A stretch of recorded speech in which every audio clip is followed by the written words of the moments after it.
Thank you for being here again. Before we continue with the last panel, I wanted to draw your attention to the participants list. If you've not done so, please join and register so that you can get the overview of who participated in the Helsinki Chemicals Forum. And we would also like to request you to fill in the evaluation form with feedback from this year, but also tips and tricks and ideas for topics for next year. You can see it here. This is the participant survey, so the evaluation form. And if not done yet, you can also do it next week, but we would really appreciate your feedback. This morning we already had a hot topic to discuss on plastic and circular economy. We're moving to another hot topic, and I'm very happy that Hugo Waterschoot, advisor at Eurometaux, is going to lead that panel. And it will be about the quality of and access to data on chemicals. And as CEFIC, we had a busy week with this as well. I can say busy months, because this is an issue that is very close to the heart of the chemical industry. Hugo, can I give the floor to you? Oh yes, thank you very much for the introduction. And well, welcome all for this last and fifth session. Actually, my daddy always said fifth is the lucky number, so I hope for you two all that it will be today. We realize we are running pretty late today until 1:30, but that's because we are speaking about large volumes of data, so you're going to be data hungry after this talk, for sure. Okay, what's it all about? You heard it. REACH actually raised the level playing field between data-poor substances and data-more rich substances, or data-incompliant substances.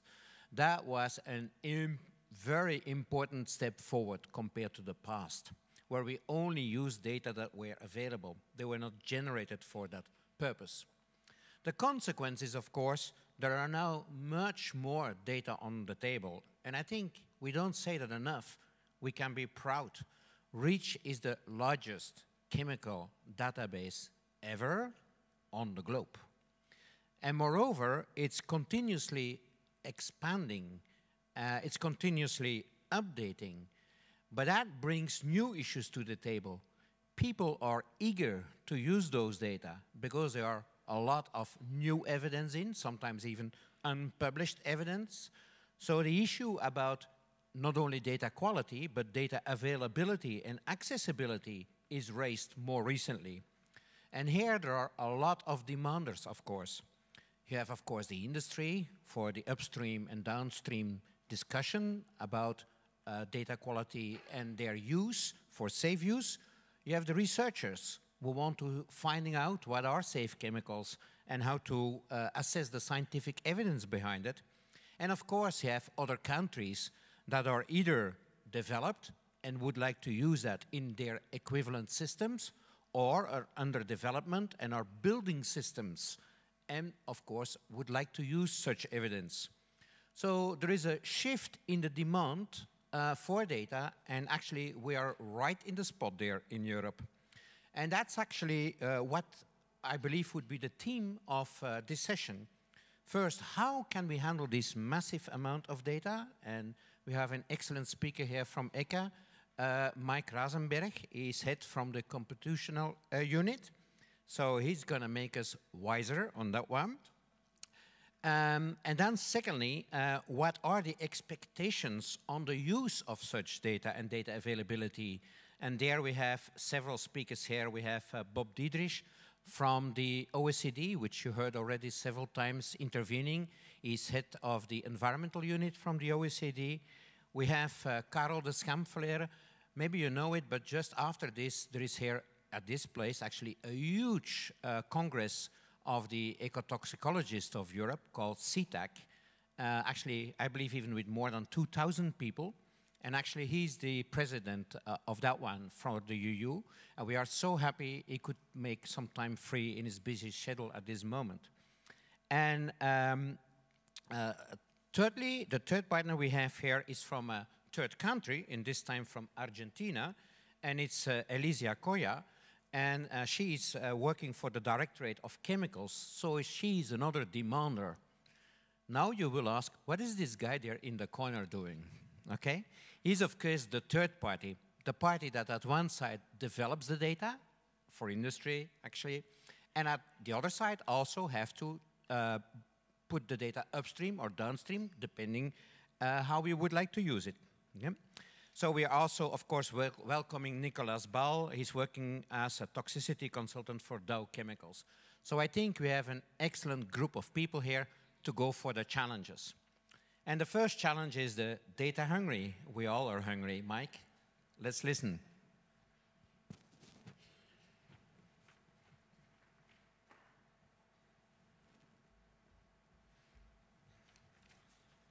Thank you very much, Hugo. I'm not sure if I'm going to make you wiser, but let's give it a try. The people that also visited the ECHA Stakeholders Day, or the ECHA event, saw me and some colleagues talk about the quality of data, and we were not happy, and there was a lot of focus on the fact that there are many incompliances in the database, etc.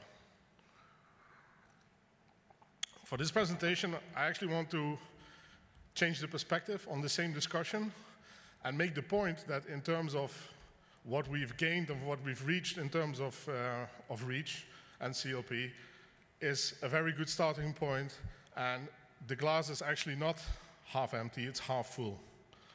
But apart from quality, there are a number of areas that you need to be very much aware of if you want to exploit the data. And in that sense, I make a parallel with gold mining. And the picture you see, Hugo already mentioned his father. The picture you see on the first slide is actually my father, really. And this is how he looked like when he came out of the coal mine some 50 years ago or so. So he looks quite dirty in terms of finding the gold, or finding the coal in that sense. And if you don't take into account the number of elements that I'm going to go through, and I'm pretty sure we will discuss some of them, you might not necessarily physically like that, but metaphorically, you might look as dirty as my father used to do when you're not careful in exploiting the data. So let's go through this.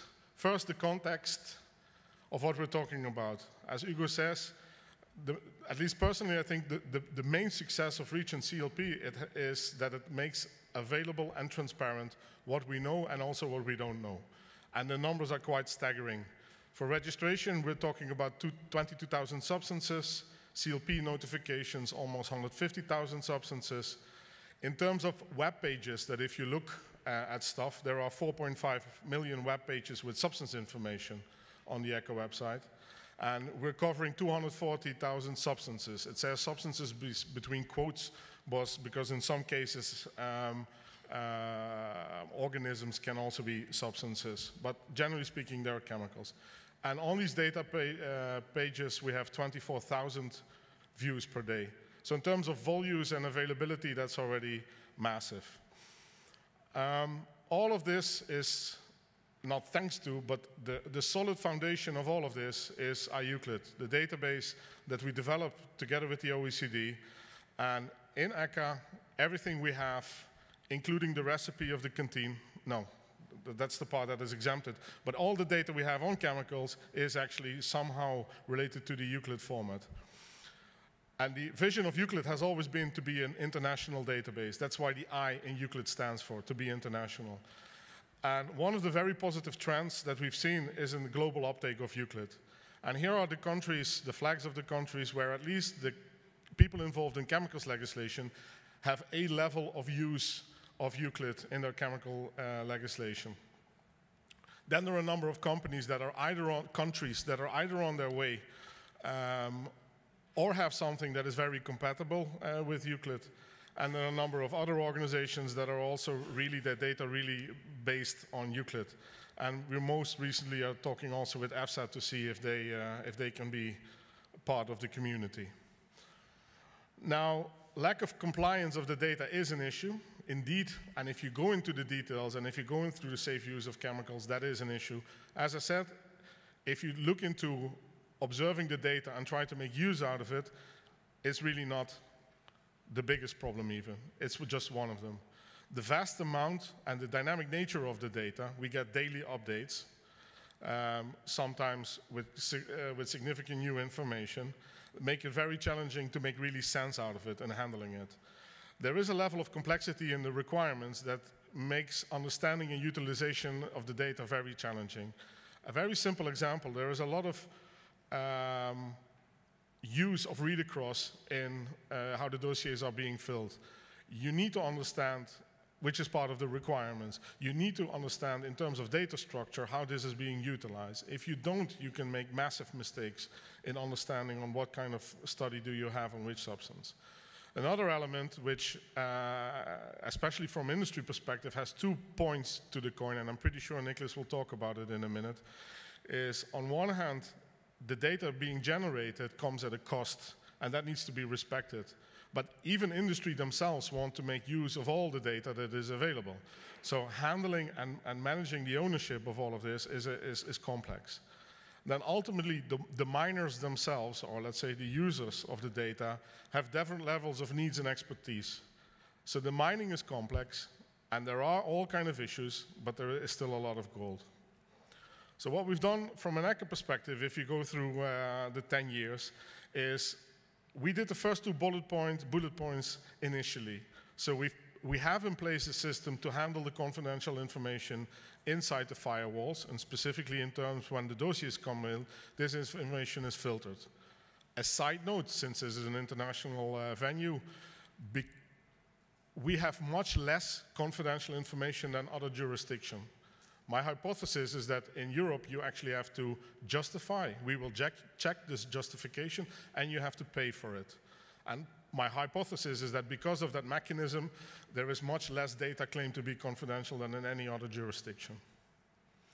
Now, the other thing we focused on is making the data available on our website so that people can see it, make data searchable and integrated with other databases through the eCam portal, make sure that the data can be used in OECD predicting toxicity tools like the OECD QSA toolbox, and finally make data available physically so that people can use it without breaching ownership rights. We have started some pilots where people can actually, with a machine, read some parts of the website for if they would really want to have live updates of what's going on, but this is really in a pilot stage.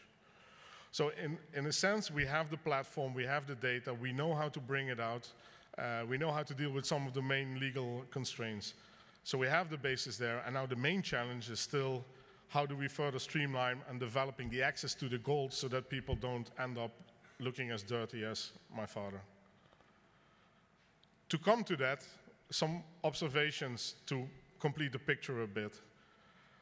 The expectation is that the use of Euclid globally has the side effect, or the wanted effect, that people will actually start to share more and more data through this platform. And through this platform, more data will become available. There are a number of discussions going on that will have an impact on the ownership and reuse policies and approaches.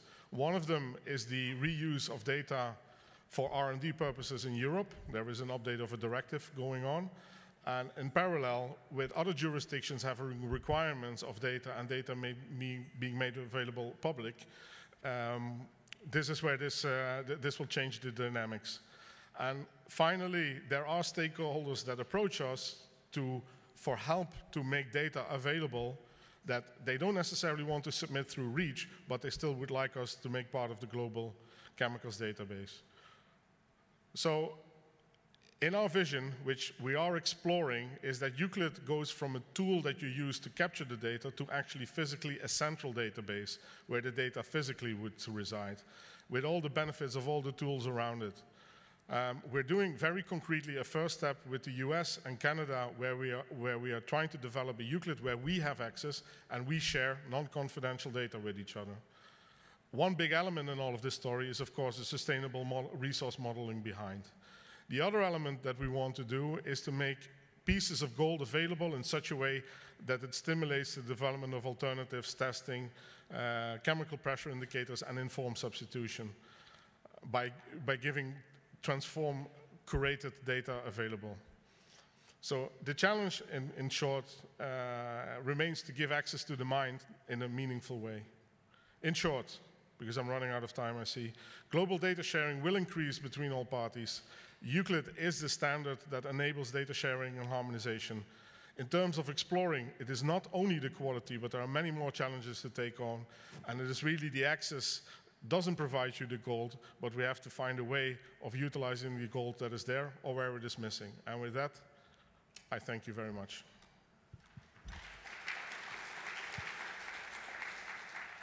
Yeah, Mike, I think that was indeed a challenging story about turning black coal into gold. I love that, okay? Well, you're the chemist. Because I'm from the metal sector. Huh?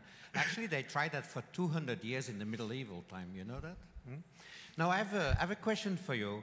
Do I understand it right that your key message was, well, Euclid plays a crucial role in the data storage, actually, and also in the exchange as an exchange platform, but it doesn't guarantee the data quality. It works on transparency. I think you're right. Euclid is more the vehicle that gives you the transparency and the opportunity to exchange, the opportunity to utilize the data. And in that sense, it contributes to the quality. But as such, it is not the guarantor of quality. I actually believe that Bob will tell more about that in the next presentation. Yeah. And I think I will, with that wise word, introduce Bob Diedrich. You know already his affiliation.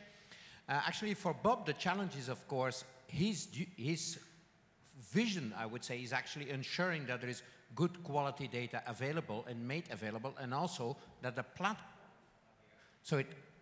platforms are there so it can be used globally. Bob, to you the word. Thank you, Hugo. Thank you for the introduction. Good morning, everybody. I'll briefly address data quality and how, through OECD's system of mutual acceptance of data, we have tried to address data quality from a regulatory point of view. So what do we mean by data quality when it comes to regulatory use of data? Well, data has to be reliable. What do we mean by that? We mean that it has to be reproducible. Simply because, just for the example of new chemicals, authorities have to be able to take regulatory decisions with just one test result. You cannot wait to have a weight of evidence emerging out of the scientific literature before you can take a regulatory decision. No, you have to be able to take a regulatory decision, like a classification, for example, based on a single test result. So you have to be sure that the result you're using is actually reproducible. It has to be relevant. It means it has to address your regulatory need. It has to measure an effect or be reflective of an effect that is useful for your decision making. It has to be useful for risk assessment, be it for the environment or for human health. And those two aspects of data quality are the job of your test method. In OECD speak, we call it a test guideline. The other aspect of data quality is that you wanted the data to be generated with a good process and good conditions. You want it to be well planned, well performed, well monitored, recorded, archived, and reported within a laboratory.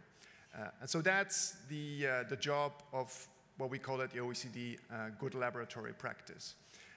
And the two, as I indicate here, address very specific topics, aspects of data quality. And they very often get confused. You hear statements like, oh, well, good laboratory practice is not a guarantee of good science. No, that's true. It's the job of the test guideline to guarantee the good science. So that's why I wanted to spend 1 minute on here to just indicate how we at the OECD we have tried to address different aspects of of data quality. And countries have agreed that if you follow those aspects of data quality, if you use OECD standards, be it OECD test guidelines, as well as OECD principles of good laboratory practice, then your data is going to be accepted for regulatory purposes in all OECD countries and all other countries that have adhered to this system. Which means that we spend a lot of our time developing test guidelines and updating test guidelines. So we have about 160 test guidelines for all aspects for regulatory testing.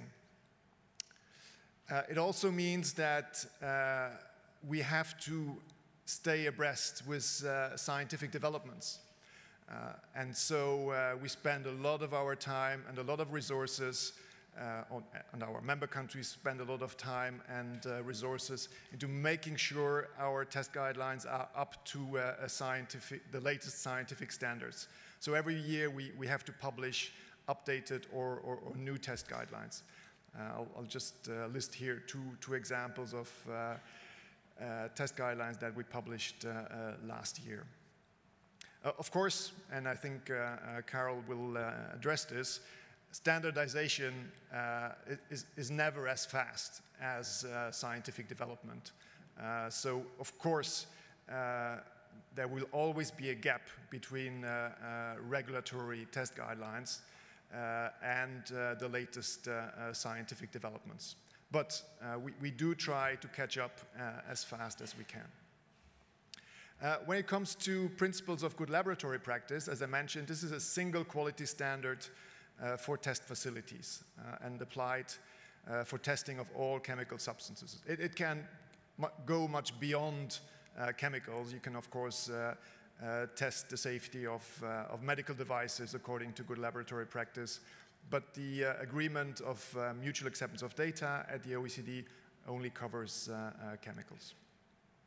So GLP, good laboratory practices, covers all aspects of good practice within a laboratory. And I'll just highlight the very last one here: storage, retention, and retrieval of records and materials. One of the aspects of the OECD system of mutual acceptance that establishes the trust between countries that the system actually delivers is that any authority in any country that is part of the system can, at any point of time, ask for an audit of a study.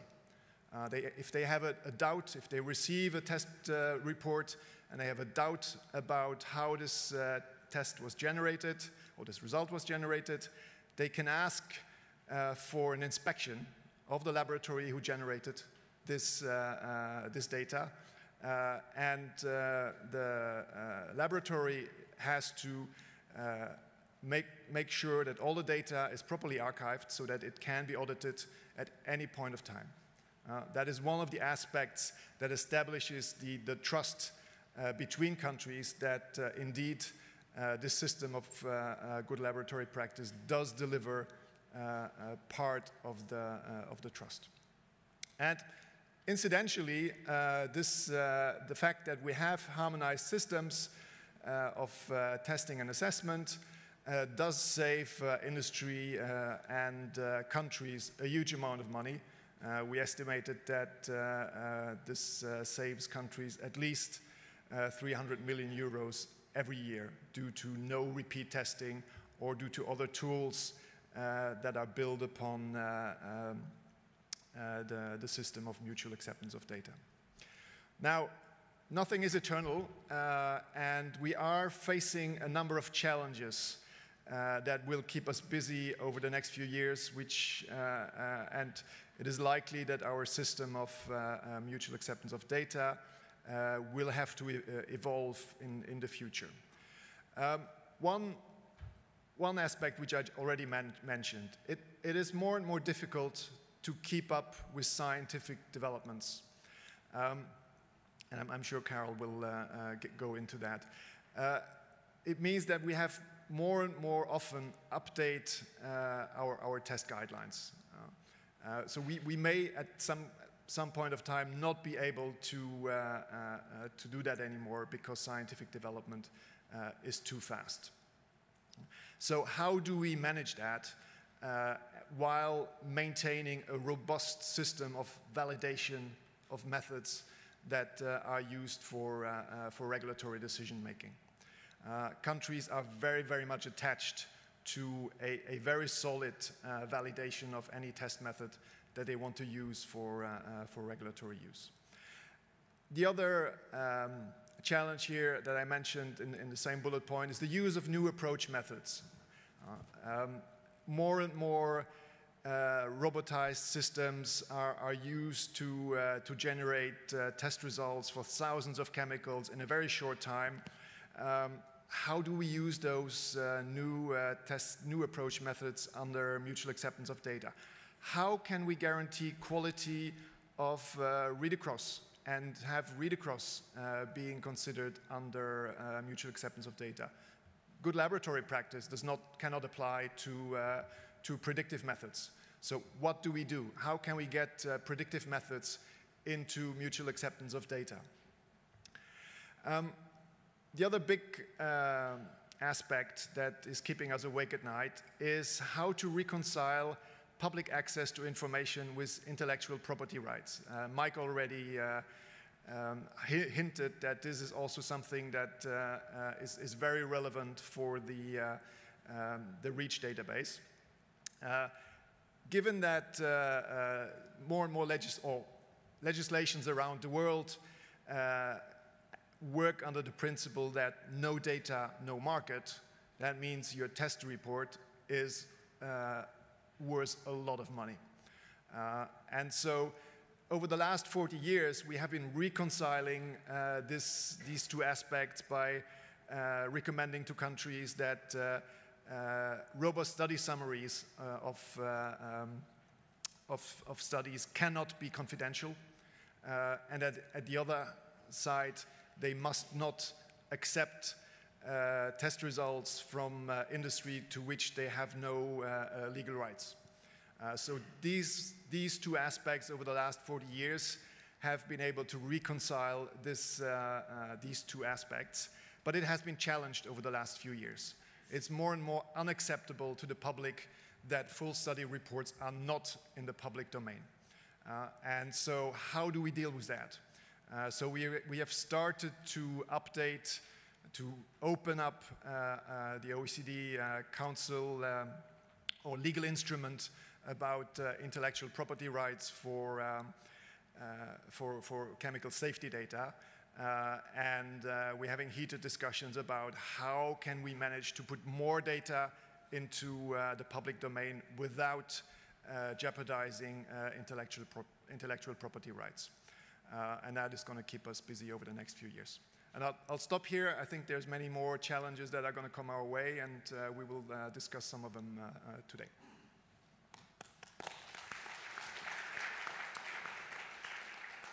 Yeah, thank you, Mike. Do I say it right that in your eyes, the GLP provisions and your test guidelines tool set, if I may call it that way, and everything behind that, it's really the way to turn that coal you saw before in gold. I mean, something that is helps making transparent what the data quality is and making it free for availability when needed? Yes, absolutely. I mean, it does guarantee, at least for authorities, the full transparencies and reassurance of the quality, which is why more and more non-OECD countries are interested in joining the system. And any country who is building up their chemical safety system, who is requesting new data, has an interest in joining that system. I have to mention two things. It is not exclusive. One thing that is also very often misquoted by the public is that GLP and OECD test guidelines does not prevent authorities from using any other data that they have at their disposal that does not follow those quality standards to use them in their decision making. That is a misconception. And the last point, which I already made, although we consider it to be the golden standard, we need, as I mentioned, full transparency today is only guaranteed for authorities. So the public does not accept that anymore. Yeah. So we need to find a solution to that one. That's well taken, and for sure that's a point for the discussion. And actually, you raised the bar already for Karel. Karel, please join there. By saying that, well, the scientists, they go fast, we should follow them, that's number one. And secondly, you put, for him, certainly some challenges forward. Karel, for you the word to give us a talk about your demands for data from the scientific perspective. Thank you, Hugo, for the introduction, and also for having invited me here to provide my academic view on data quality and accessibility. What I'll do first is I'll give a little introduction about myself, so that you might actually think that it made sense for Hugo to invite me here. So just trying to figure out how this works. Yeah. So I wasn't aware of the screen behind me. That's why I put also a picture on the slide of myself. Anyhow. As Hugo already mentioned, I'm from Ghent University. I run a environmental toxicology lab since a few years, and I'm a researcher, mostly working on topics such as bioavailability, ecotoxicology, mixture toxicity. But most of the time, I'm involved, and my PhD researchers are dealing with with modeling and mechanistic modeling, including the highly relevant topic these days of extrapolating standard toxicity tests to real population and ecosystem effects as they would occur in the field. So I'm dealing a lot with modeling, and as you might know, modelers need high quality data and they need access to that data. So that is one reason why this topic is close to my heart. The other reason is that for another 5 days I will be still the president of SeaTac Europe, already mentioned by Hugo. And if you know that organization, we are a tripartite organization involving stakeholders from industry, government, as well as academia. And we're trying to develop practice and principles for protecting environmental quality with a focus on chemicals. And we do so by organizing meetings, workshops, education and training, and so on. So my role here today is not only to represent my own opinion, but also, well, my own opinion is of course a little bit influenced by this, what things that have been going on recently over the past few years in SeaTac itself. So it's a bit a mix of my personal opinion and like consensus ideas that are going around in that organization. One of those things is, SeaTac-wise, let's say, is that we have recently endorsed this European Code of Conduct of Research Integrity that has also been endorsed already by the European Commission a few years ago, ELIA, and one of the it's a big document, but one of the elements included in there is that it calls upon all researchers, no matter what their origin is, be they industry or academia or government, to ensure that access to data is always as open as possible and as closed as might be necessary, according to FAIR principles, as they call it. Findable, accessible, interoperable, and reusable. I won't say too much about the two other things, but I will talk a little bit more about accessibility and reusability in the context of this presentation here. So that's one thing that we've endorsed in SeaTac Europe, stressing that open access to data is really a key element to scientific integrity, so to speak. SeaTac researchers or researchers that are member of SeaTac have recently also published 2 scientific papers on the topic of accessibility, calling upon the community again for an open access to all data, because that is crucial to have to move towards evidence-based toxicology. You cannot have weight of evidence approaches if you cannot have access to all the data that exists. That's more or less the key message of those 2 scientific papers published in journals. And as you can see by the long list of authors, these authors are also coming from different stakeholder perspectives, so it's also widely supported. So this graphic is from one of those papers, and I won't go too much into detail here, but they're calling upon everyone, and not only scientists, but also scientific journals, funders, and regulators, to, for instance, oops, back. How do I go back? Is there a way to go back? No. Okay, so I will try to summarize then. So the idea of that paper is that there's a role for everybody, and I'll just take my notes here. Can I go back? I can go back. Good. Sorry for this. So regulators should consider all studies to improve environmental risk assessment in terms of weight of evidence, and for that there is a need to report all findings and make research publicly available. That's the summary of that study. I will talk a little bit more about what I personally think about what that means, reporting all findings, and how that relates to what I call the information loss issue. For instance, typically an ecotoxicity dataset will look like this. For instance, if we look at a classic short-term acute Daphnia toxicity test, with survival in the vertical axis and the concentration of the chemical in the horizontal axis.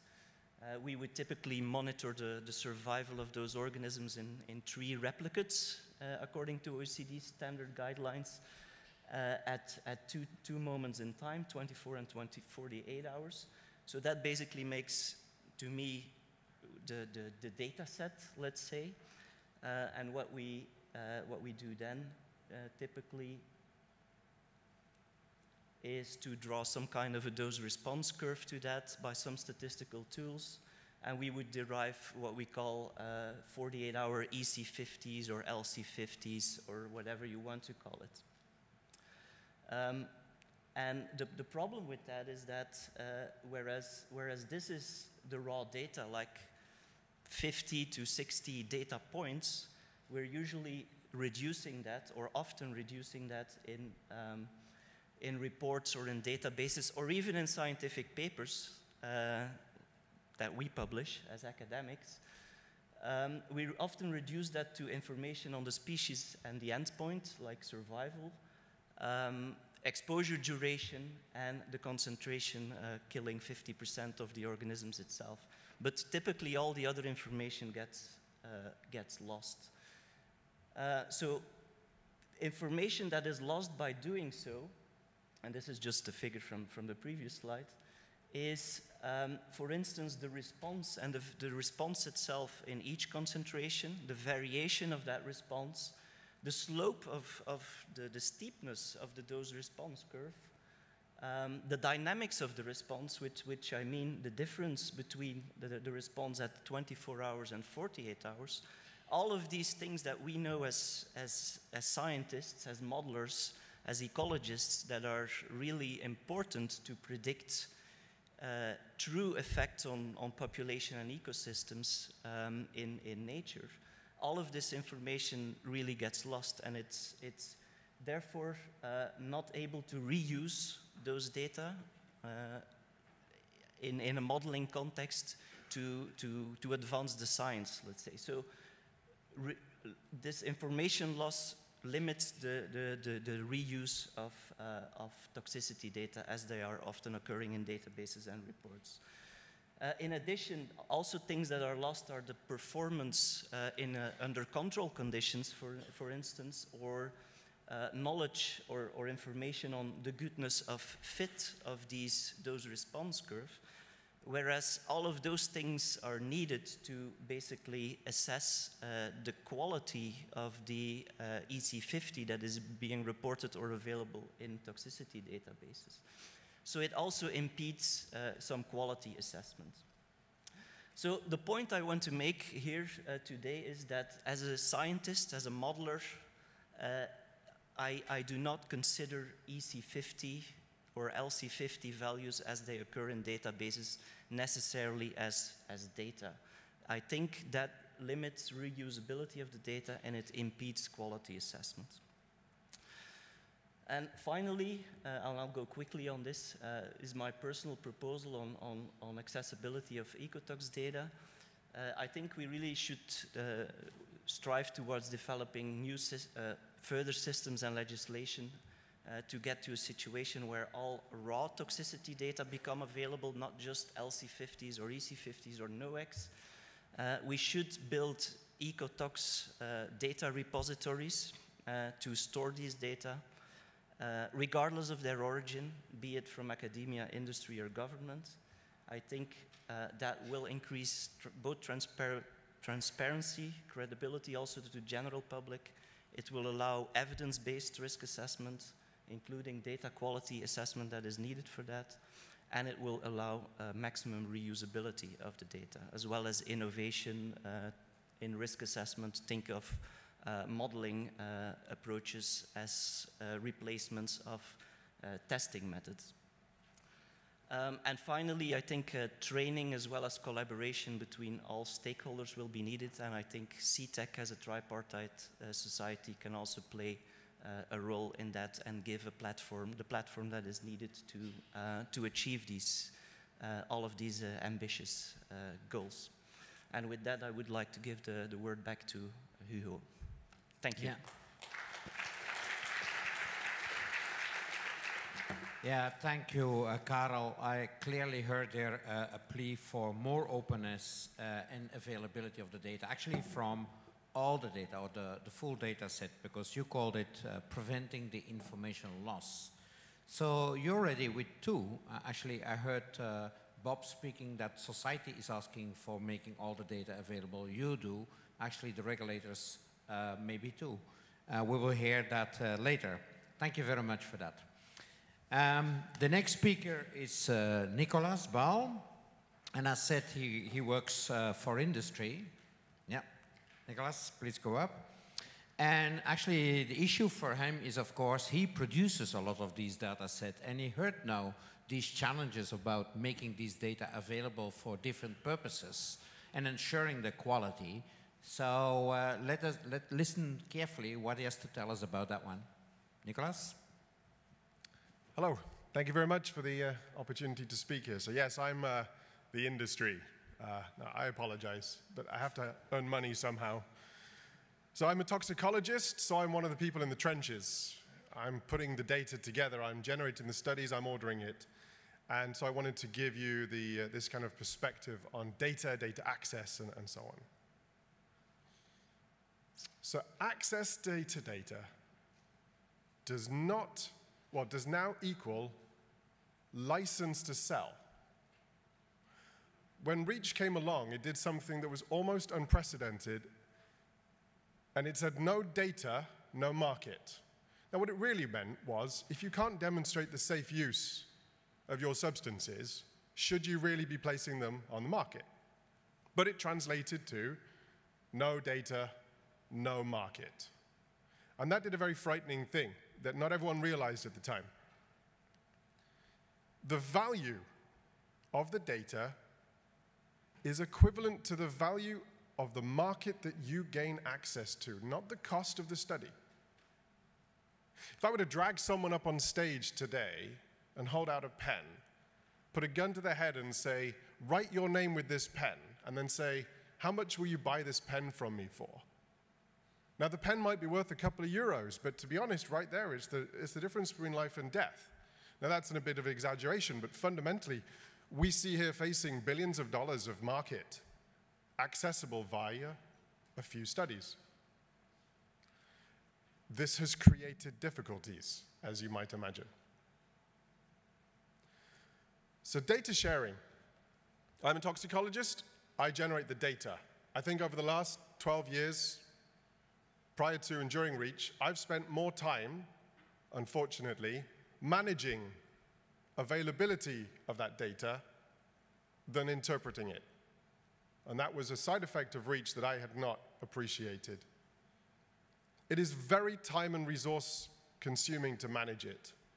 Prior to REACH, we hadn't had to do this. We might have had to do it on a small scale, but no way had we had to share every single study we have in our archives with all of the other companies who, until that point, were our competitors, and now we were forced to work together.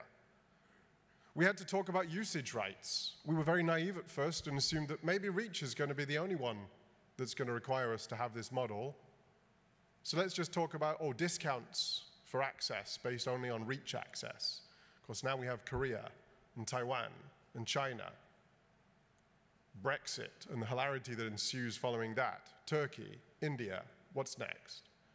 So taking this very narrow-minded review of access to data will hurt us in the long term. Fair pricing scheme. The biocides provided a fantastic insight as to how not to be fair in pricing prior to it being converted in the biocidal products regulation, which introduced a requirement for companies to not try and blow each other out of the market by charging exorbitant fees for access to studies. We learned from that when REACH came along, we were forced to share in a fair and transparent data, but I would bring you back to my first point. What is fair and transparent when the data that you are providing people to will provide them to access to the entire marketplace? Then we have other problems, a little bit more technical, but fundamentally, if I have to run a brand new study, and I'm a registrant of a substance, why should I be the one that pays for it only? I want the other registrants to contribute. And that's fine. Who owns the data? If we all paid equally, do we own equal shares? Can I sell it? Do I need to, every time someone asks for access, drag everyone else back in a room and get them to sign an agreement saying that I can sell that to someone else? How do I police that? Other people could be making money off studies that they've only paid a fraction for. This gets us to the intellectual property thing. Now, I hope I'm not leaving you with the impression that I want to somehow be a monopoly on data and make everyone pay through the nose for it. And I do recognize that with REACH, we also have this 12-year rule whereby data, for the purposes of filing a REACH registration, the data are freely available for that purpose only after 12 years. So we have to take into account some of these other subtle things. I'm not going to say I'm lazy, but I would prefer that my life was easier, I think it's fair to say. And so the challenge that we face with data sharing is a big one. And access to data, if improved, would improve a lot of different things in terms of how we manage the product safety element. How do we demonstrate the safety of our substances? How do we advance the science of toxicology? You heard from a colleague in the ecotox world who wants all of our data so that they can do magical things with it. So a solution, and this is a conceptual idea, and it's something I feel very strongly about that we should really consider investing in. Can we build a portal to access our data? I've mentioned Amazon and iTunes because they're quite good models for providing access to things like music, videos, shoes, clothes, whatever you want. But think about it. Eck has got this massive database, which is our data, and people want it. Netflix was revolutionary when it came in as well as some of the other streaming services, because it provided a mechanism for people to get access to content that they were previously illegally downloading. Well, to kind of head that off at the pass from a data point of view, why couldn't we take all of our studies? Dow has over, well, 100,000 toxicology reports in our archive, including many on polymers. So is BASF, so is DuPont, so is Bayer, so is Exxon, so is Solvay, Total, Shell. We've got masses of data, lots of it's in the ECHA database, but not everything. Wouldn't it be great if we had a portal that was curated, that was managed, that you could go into, create your account, put the things in your shopping basket, and now you've got a letter of access. Or maybe you could get a copy of the full study report, or maybe you could get a robust summary. Wouldn't that be marvelous? It's a lot of investment, it's a lot of work. But it would also allow us to hang other things off it. For example, by putting all the data in one place and having that intellectual property piece managed, we could allow researchers access to it as well. One data set, one interpretation. Suddenly we've got one large data set that everyone in the world's using, and we don't have this issue about hidden data, people hiding things, people coming to conclusions that aren't supported by the information, because it's all there and you can buy it at idata.com. I don't know. So now we've got that really complicated, hard one out of the way. What's next? Well, fortunately, I couldn't agree more with Bob. Mutual acceptance of shouldn't stop at OECD guidelines. It needs to include these alternative approaches. One of the most painful parts of being a toxicologist is being required to do an animal study that you fundamentally do not agree is necessary. So having put together a comprehensive waiver, which is justified, or a read-across argument with supporting data, it's very disappointing to have a regulator in Korea or China or another member state or another country tell you, no, go and do an extended 1-gen. So mutual acceptance of these approaches is critical if we're to move forward, to further this one data, one interpretation, one approach. We lost a lot when the high production volume chemical analysis by the OECD was shut down, because that was one of the true global platforms for this kind of work. And it really furthered this type of mutual acceptance. And we need to get that back. So quality, I'm industry. It would be astonishing if I stood here talking about data quality and access and didn't mention data quality. It's a bit of a hot topic right now, as some of you might have seen. Quality is not the same as compliance. I can brilliantly prepare a dossier, can fill in every box, but it doesn't mean that when an ECHA evaluator or a member state looks at it, they're going to agree with what I've said. Read across, empty dossiers, people missing data or waiving them. Most of these are myths, but read across is a very subjective area. So quality, where does it come from? Well, the quality of the studies, OECD guideline, run according to GLP. Quality is equivalent to reliability of data. The quality of the data reporting in the Euclid. There are several thousand fields to fill in Euclid. Anyone who's critical of how we've put dossiers together, I would say take a full data set and have some fun over the weekend putting it into Euclid, and then feel free to come and share your experiences about how we could improve. The relevance of data for the endpoint to be addressed, that's one of the challenges, is we try to build a toxicological assessment of a substance, and we're trying to align the data that we've got with the endpoints, and we might not always get it right. And then the justification support for any of these adaptations that we might use. And so compliance. Well, compliance is whether the information you've provided meets the required need or the requirements. As I said, I can put in a really bad study, but it might be compliant in that it's a 90-day study, even done badly, it still meets the 90-day study requirement. So it's compliant. And the key point here is that expert judgment, subjectivity, ambiguity, perspective differences between registrants and authorities such as ECHA is what leads to this main discrepancy between what constitutes a complete versus a compliant dossier. And this is an area where we do need to discuss. We are continuing to learn on all sides. Let's not forget that this is a journey the industry and the regulators have been taking together. So my final point really is, we all have a common goal. I'm a toxicologist at a company, I have a family, I have friends. I would like to be able to demonstrate to them that my products won't kill them the first time they use them. It is much more difficult to sell products to people who are dead. Consequently, it is in our best interest to make sure that we are not damaging the health and the environment, and that we can demonstrate safe use. But we do also need an economically viable, functional, and responsible industry. And when we talk about quality and compliance and safety assessments, recognize that the data necessary to demonstrate safe use may not be equivalent to the data a regulator might require on a substance to classify every hazard.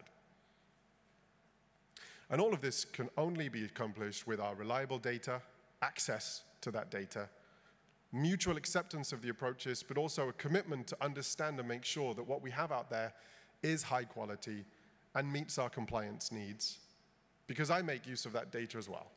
Thank you.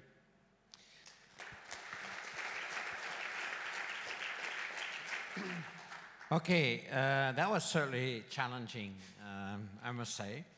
Actually, I take your point that data you generate and data provides you access to market. And if I understand your message right, is, okay, value that for that purpose. And therefore, you made your point for the portal, right? That was really your point? Yes. Okay. Yeah.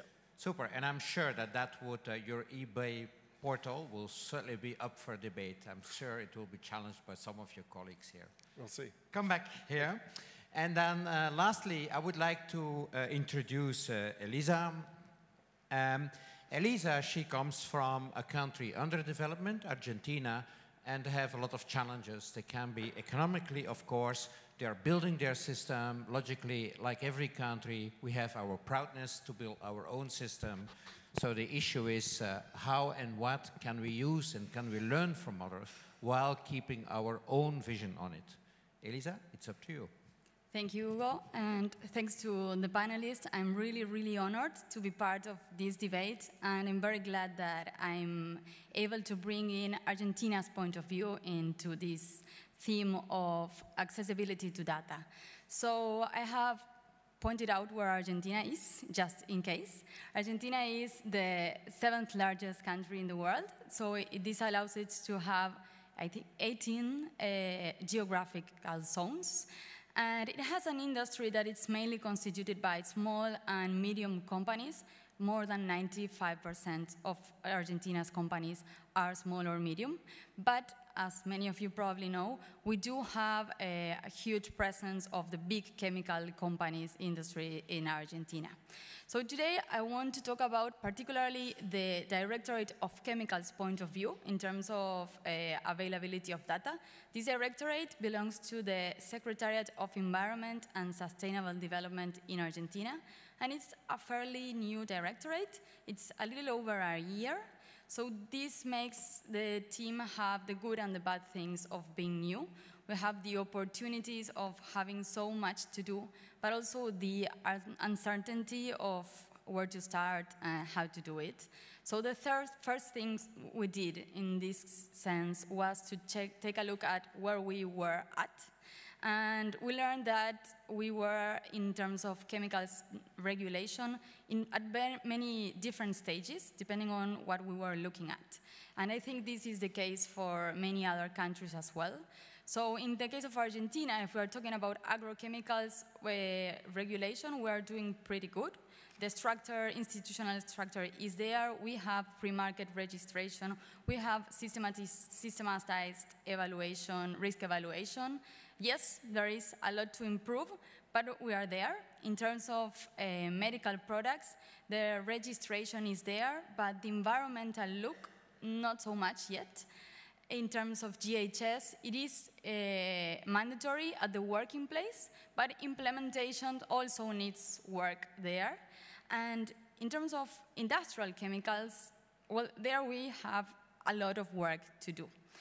So in order to know how to, Where should I? In order to know where to start, we went out to look at what other countries are doing, what other countries did, what issues we should be looking at more interestingly, and how are international organizations suggesting that we do this. So we looked into SICOM goals, SDGs, international chemical agreements, and OECD as well, of course. And we did this, yes, in order to take advantage of other countries' experiences, to learn from their mistakes and get a little bit ahead in this sense. But also, we did it to harmonize with global and regional markets, understanding that environmental and health protection regulation is also commercial regulation. So if we are going to start developing new regulation in a sense, in this case industrial chemicals regulation, we might as well do it with an eye set on how are the regional markets doing.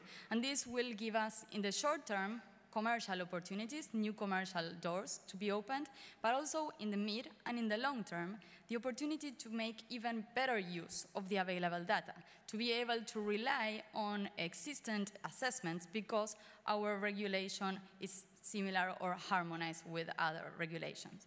So in terms of OECD tools that I'm going to focus now,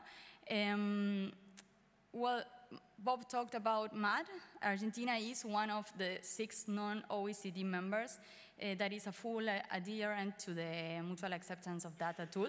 And this is because in terms of testing and good laboratory practices, we have strong institutional capacities. They are there. So this is a huge advantage for us.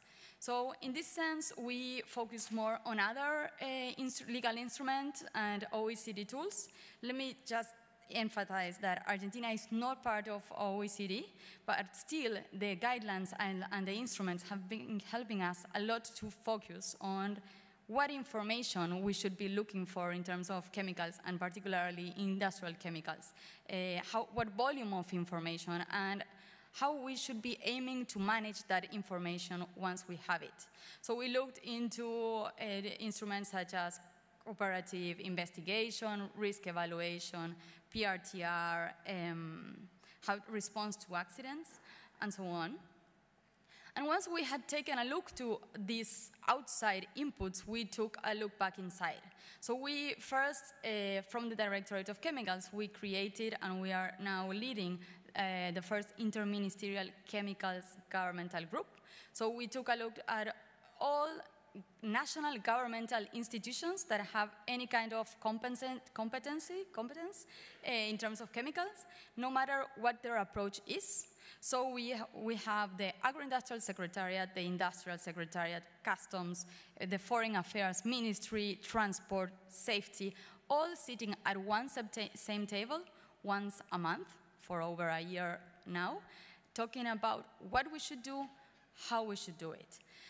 And we also went out and looked for other local stakeholders. So we are now debating the regulation that we are developing with the private sector through the Industrial Association to check, are these priorities, are these recommendations that we took from abroad, are these applicable to Argentina's context? And we're going to local NGOs to show them our interest in fostering a chemicals agenda to see if it's aligned with their local interests. And we're also reaching out to the academy, the local academy, to assess what are national capacities to really evaluate risk assessment in terms of industrial chemicals at the moment. I have to say that the involvement of these different actors varies. It's not as strong in all of them, but we are working on it, and it's really interesting to have everyone's approach in this sense.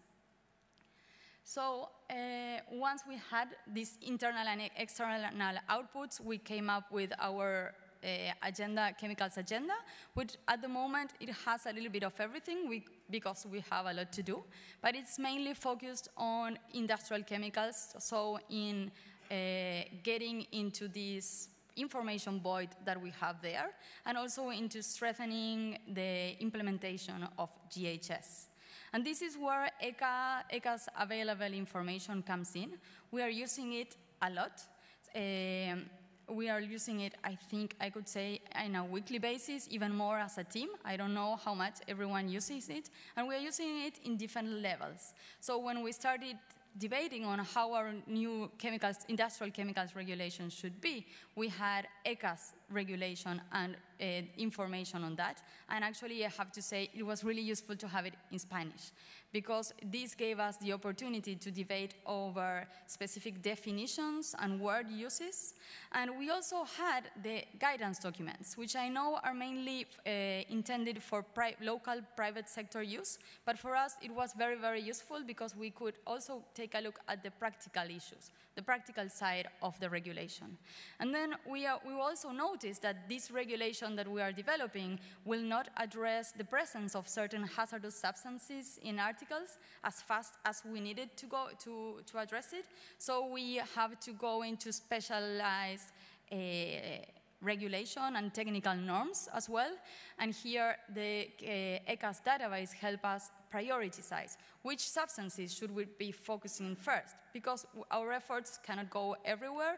There are limited efforts, I have to say quite limited. So having this information to know where to look first is really, really helpful. And other uses as well.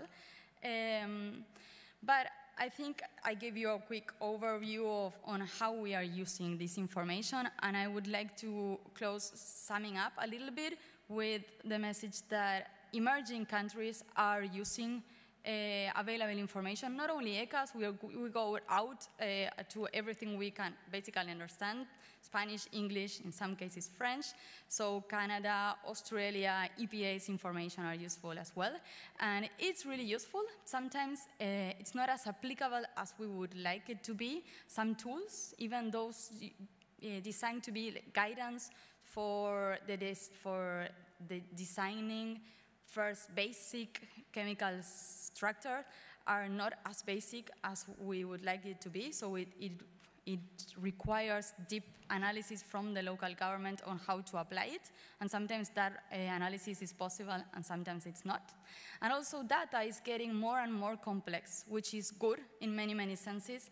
But in some senses and in some cases, we need to go back to the basics. And the basic information is sometimes not always available. Let's say, for example, how were the first inventories? What was the information that was required? How much did it take for the private sector to respond to that requirement? And what were the actions taken by the government to foster that involvement? So I would like to thank the Helsinki Chemical Forum for inviting me here. I think we can all agree that chemicals management is a global issue. So it really makes sense to have these type of discussions only if more and more voices are invited in. So thank you.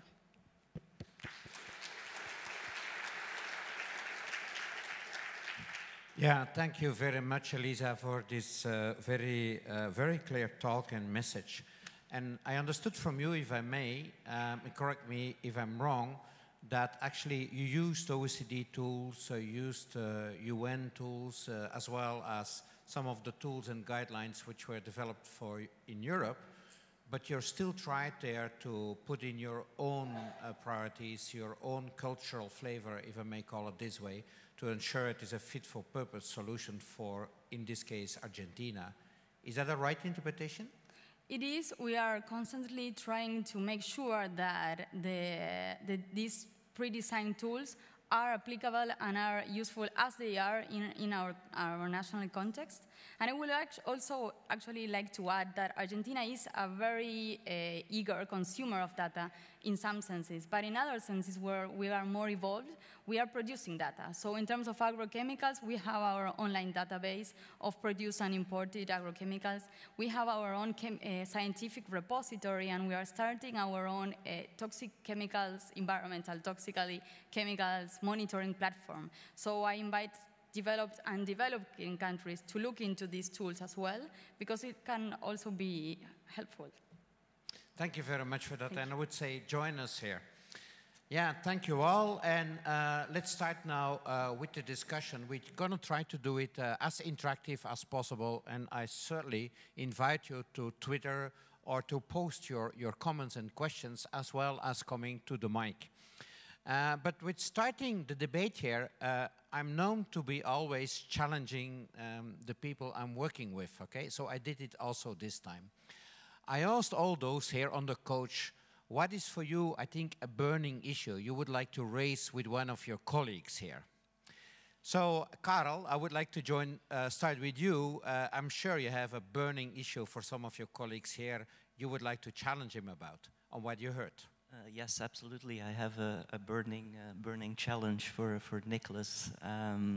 First of all, I would like to say that it sounded very nice to hear that industry, or at least your company is willing very much to share data. So that's really good progress. On the other hand, I also liked the idea that you brought up of the iTunes or Amazon of data sharing. What I do see as a potential problem from an academic point of view is, of course, that, well, as we all know, iTunes is not free. Amazon is neither. And I think that for academic purposes, saying advancing the science even further with existing data, I think ideally data sharing should be free for that purpose. So I'm just wondering how you would look into that.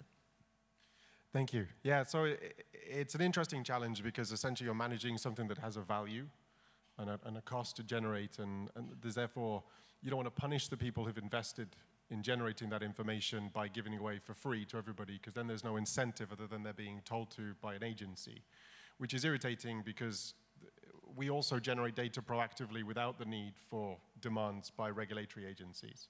And so having a mechanism to meaningfully share that information with others is critical, and I want the access to the data the same as you do. And so when you look at it, there's certainly the possibility with this kind of model to have you know, licenses, or like a license to review or have access to the information for academic institutes, for research institutes, to build QSAR models, to build advancements to the guidelines, to analyze data, to screen data, for example, also being able to provide a similar service to regulatory agencies and such as well. I mean, the key point is that I have as much to gain by having your team look at the data and analyze it as, you know, as you do. So it's important that we would have a mechanism. I think something like a subscription fee, or academic subscription fee or something, these kind of things are possible. Certainly you wouldn't be expected to pay, you know, full price for every single study. You want to react to it? Yeah, maybe very briefly. I think that sounds very promising indeed. I was just wondering, because I also know the issue, of course, with other types of uses of data by commercial competitors, for instance. So are you thinking here about differential subscription fees for different kinds of uses or different kind of users of your data? Yeah, so to be clear, a lot of this is basically living in my head right now. I'd quite like everyone to pick up the concept and run with it, and I'm happy to be involved. But yes, I mean, these are a lot of the challenges. I actually had a discussion with some folks from CAT, so the Center for Alternatives to Animal Testing, about this before, because there were lots of potential barriers to overcome about intellectual property. And for example, were you to do research and publish it, there's the conflict about whether you're able to publish based on data that you don't own. And so there's all of these kind of things. But there are arrangements already. I mean, there's like citations. We have peer-reviewed journals that provide access to all kinds of published data, and you can have a subscription to that. So why not similar system to have for this kind of toxicological database? So yes, there would be likely different levels of access. The dream would be that you could fill up your shopping basket with the studies that you want, and you'd get your letter of access, and you could post that to your regulatory agency, and then they could go and access the data directly because it's already in the database, and they have an access to it. And it's marvelous. So nobody has to fill in Euclid often, which disappoints Mike because he loves Euclid. But you know, that's the reality. it depends on what issue about Euclid you talk with Mike, okay?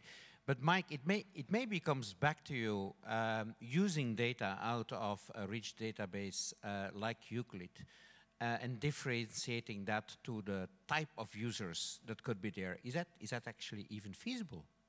Well, in a way, we're already doing that. We're not into the reselling of the data and all that, but what we have is that you can, so we strip confidential data out, which is very limited, and then you can view what we received, more or less. So you can look at that, but you don't necessarily can easily get it down, and before you can view it, you are reminded through terms and conditions that we don't own the data, and you need to be respectful of that. So this is the way we've tried to make sure that people are at least reminded that they can view the data. When it then comes to making it physical available to people so they can actually have it in their own system, we've reduced not necessarily the number of results or outcomes of the information, but we've stripped it from all kind of information around. And the philosophy is that the actual outcome of the study, you cannot really own that. So the fact that the LD50 or the EC50 is that value, you cannot claim the ownership of it. You can claim the ownership of the fact of the full study and even the interpretation as intellectual property, but the result as such cannot be claimed. That's the idea. So we took all these results and made them available physically, which means that if Karel wants to do the modeling, he in the first instance only has the EC50s, but what he still has is if they're in the model that he is doing, then he sees things that he doesn't understand, he can still go back to the website and actually look at the full thing to the extent that we have it. So this differentiation between confidential information, intellectual property protected information as you wish, and giving different levels of access, of course Euclid. Now, of course you can take care of that, and having the data in Euclid as a structure is the first step to be able to actually manage it at that level. Yeah, thank you for that. But it doesn't answer all the questions we've heard so far, of course. Now, Bob, I come back to you, and it's maybe also in relationship of one of the questions we see there on the screen.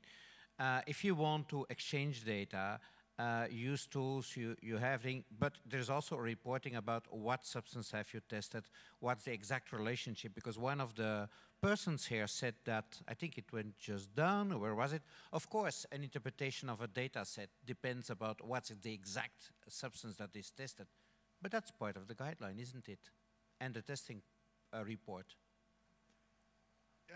Yeah, yes. I mean, the full identification of your substance is part of the quality standard. It's part of your test report, because otherwise the authorities will not be able to interpret the test result. Now, the issue that is being referred to here is having the full disclosure of the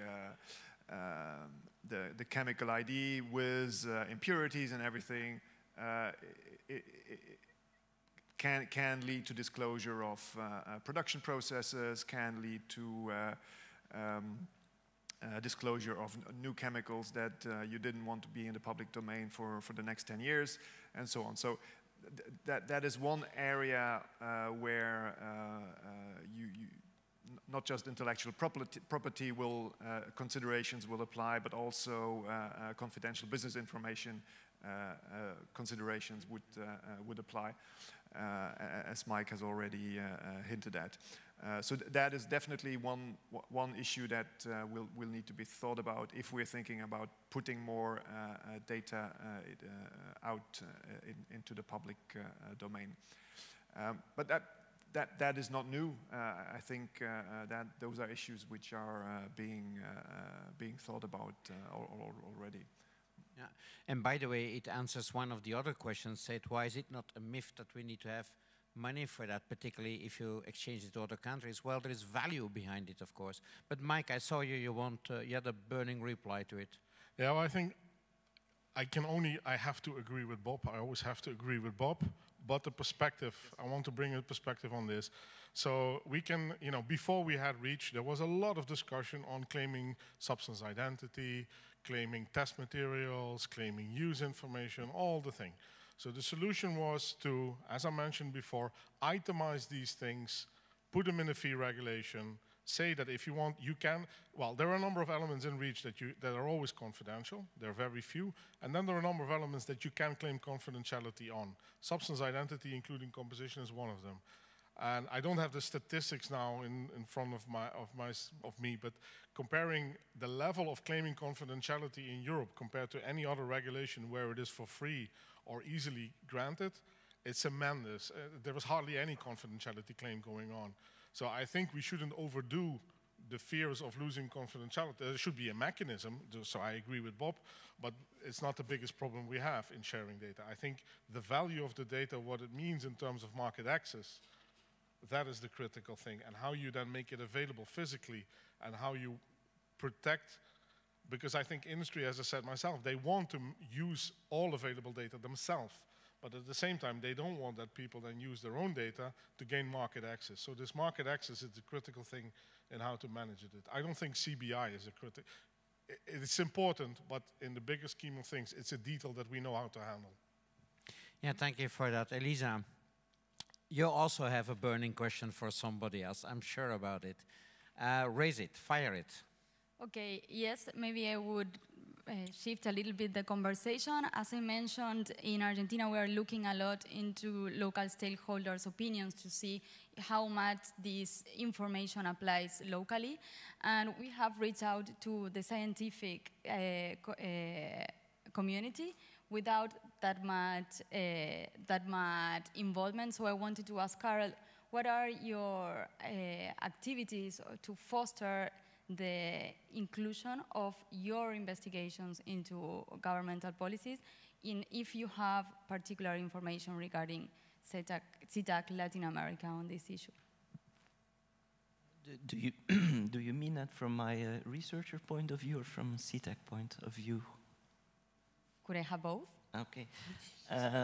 No, some of the, so first from a researcher point of view, I think since, for instance, since about 4 or 5 years, we have in our own laboratory a data management system in place for our own data at least. So we're trying to follow as good as possible principles to archive our data in-house to begin with, but every time that we publish a scientific publication on a data set, we will, since recently, since a few years, we make that also available for the public with very few exceptions at the moment.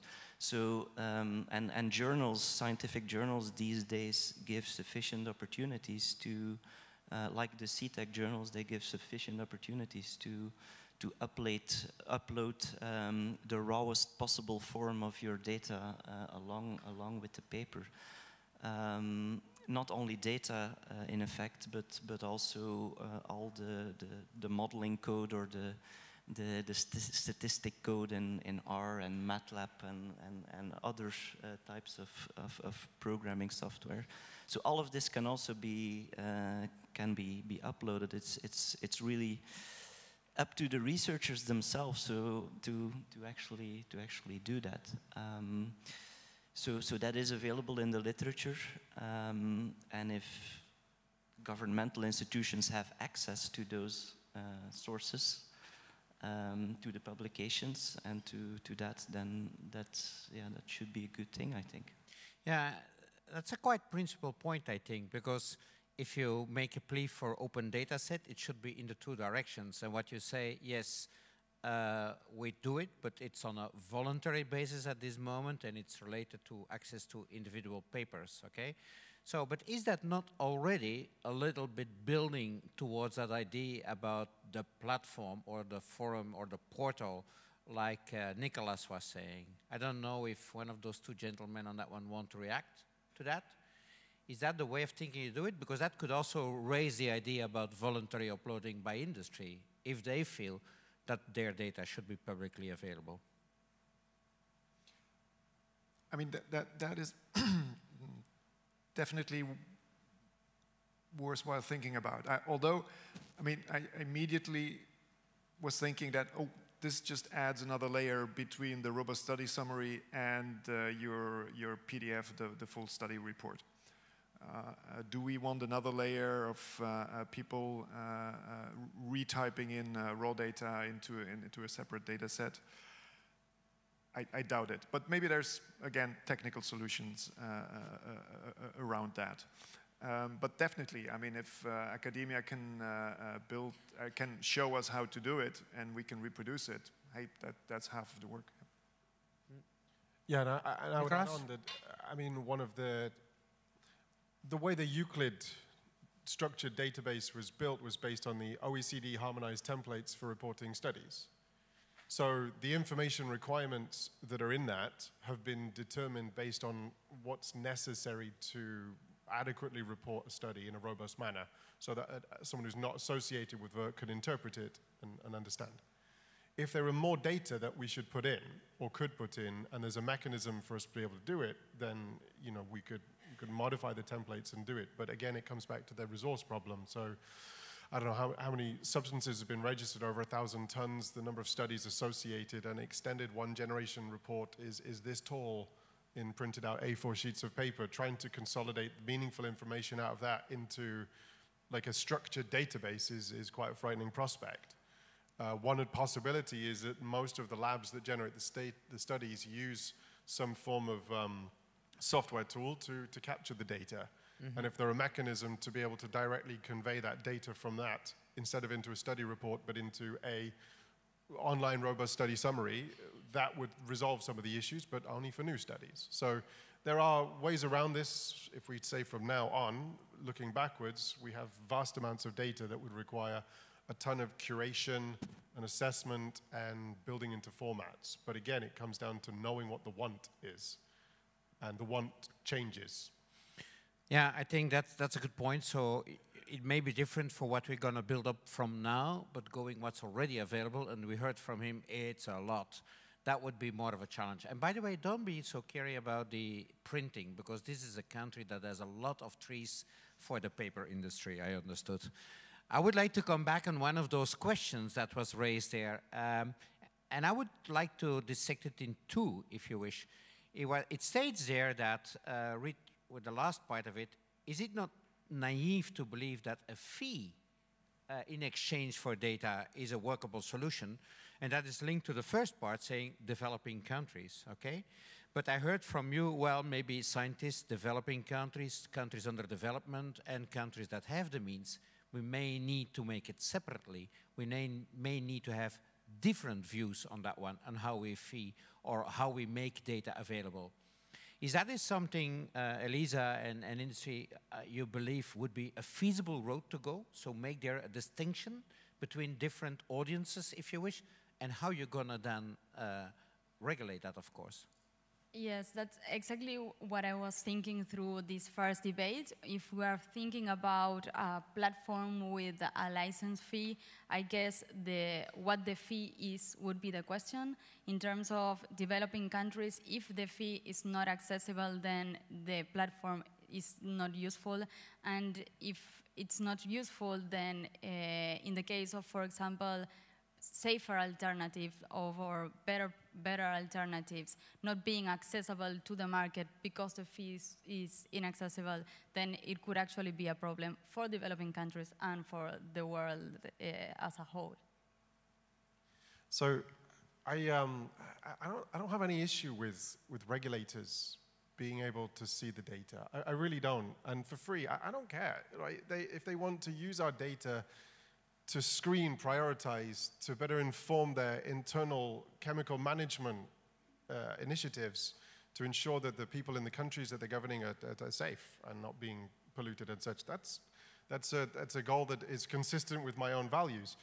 The difficulty comes when you have the model that says no data, no market, right? Where now having legitimate access to data is your entrance fee. So in countries that would have such a model, there obviously has to, or there is an expectation that those companies who wish to put chemicals on the market in those countries should be taken account and be held accountable for demonstrating safe use. And if that means generating additional data or demonstrating that they've contributed in some way to the overall safety evaluation, then that does need to be captured. But as I say, I mean, this is still a highly conceptual model, but I just think it's an elegant platform and a concept. I mean, if you want to watch TV, you buy a TV, you have a license fee, or you subscribe to Netflix, or you go to Amazon, or whatever. If you want to listen to music, you can buy CDs, you can get iTunes Match. There's lots of things out of there. If you want to do something, there is an investment, and the same is for peer-reviewed literature, too. I think I understand the modernization of data accessibility a lot. There were two people that wanted to react first, Bob and Mike, and now we go to you. Yeah. Okay, thank you. There's one aspect which we haven't considered yet, and that was the no data, no market paradigm. So authorities have the obligation not to accept, under that scheme, not to accept data that from companies that don't have a letter of access or that don't legally own the data. But on the other hand, authorities have an obligation to use whatever data they can put their hands on to do their regulatory decision, whether it's whether it has been legally submitted or not. So if a government can get data on a substance from another country that has not been submitted from their industry, they're somehow obligated to use that data, and by doing so, they are they're somehow giving an advantage to their industry because they have not asked that industry to submit the data.